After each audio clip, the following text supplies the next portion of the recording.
সেই সিনেমার নাম সাম্প্রদায়িক উস্কানি এবং লাশের রাজনীতি। আপনারা জানেন এই সিনেমার নায়ক নায়িকাকে? এই সিনেমার নায়ক হচ্ছে মোদি, নায়িকা হচ্ছে হাসিনা। এই মোদি এবং হাসিনা এরা কখনো বাংলাদেশের ভালো চায় না।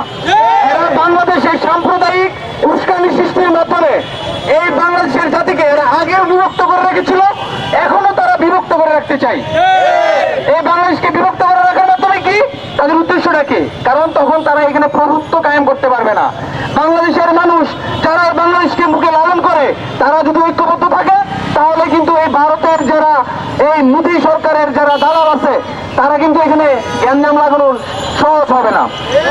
আপনারা জানেন আমাদের যে চট্টগ্রামে যে সাইফুল ইসলামকে নির্মমভাবে কুপিয়ে হত্যা করা হলো, আপনার কি মনে হচ্ছে এটা কোনো ধরনের এটা কোনো এমনি এমনি হয়ে গেছে? পরিকল্পিত হত্যাকাণ্ড।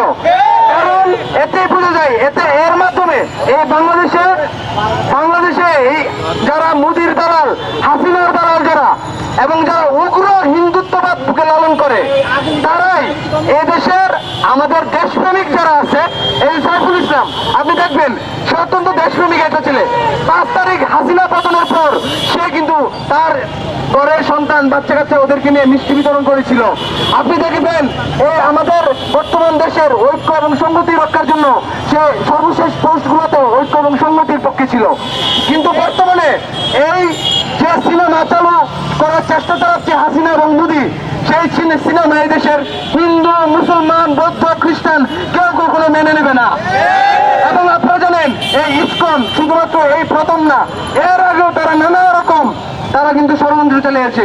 আপনি জানবেন এই মসজিদে তারাবি করতে দেয় না, ওর জায়গা দখল, ওর মন্দির দখল, এই ধরনের বিষয় কিন্তু অনেক আগেও আসছে। আমরা বলতে চাই ইসকন কোনো ধর্ম না, ইসকন একটি সংগঠন।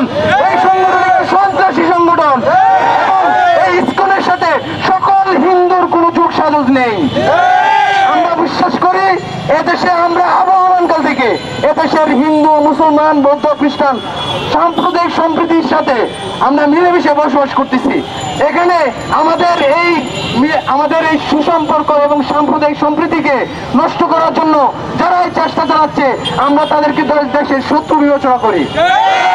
আমরা বলতে চাই এই ধরনের দেশের শত্রুরা কখনোই তারা সফল হবে না।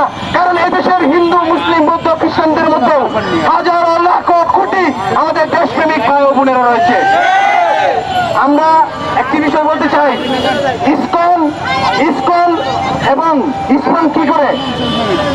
ইসকন ওরা বাংলাদেশকে এমন ভাবে রিপ্রেজেন্ট করতে চায় যে এখানে হিন্দুদের ঘর বাড়ি জ্বালায় পুরো হিন্দুদেরকে মেরে শেষ করে দিচ্ছে।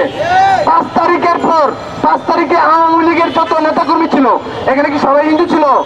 আওয়ামী লীগের অসংখ্য নেতাকর্মীকে এই দেশের ছাত্র জনতা যখন 5 তারিখে গুলির মুখোমুখি হয়েছিল, জীবন মরণের টানাপোড়েনের প্রশ্ন ছিল, তখন কিন্তু তারা আওয়ামী লীগ নেতা দেখেছে, তারা এখানে দেখেছে আওয়ামী লীগ দেখেছে, এখানে কোনো হিন্দু দেখে নাই।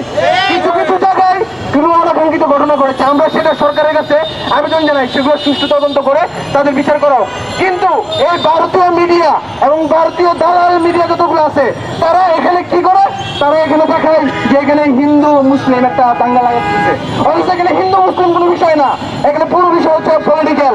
এখন যে লোক আওয়ামী লীগ করতো সে আওয়ামী লীগ হওয়ার কারণে তার প্রতি যদি কেউ বিরক্ত হয়, তার প্রতি যদি কেউ আক্রমণ চালায়, তখন সেটাকে হিন্দু বলে চালায় দেওয়ার কিছু নাই। এখন ভারতীয় মিডিয়াগুলো তারা করতেছে কি? তারা দেখবেন এই যে রিপাবলিক বাংলা, অমুক বাংলা, তমুক বাংলা, এর মাধ্যমে তারা বিভিন্ন গুজব ছড়ায়। এখনো বলতেছে যে দেশে বাংলাদেশে আগুন চড়তেছে, হিন্দুদেরকে ধরে ধরে মারা হচ্ছে। পুরাই ননসেন্স।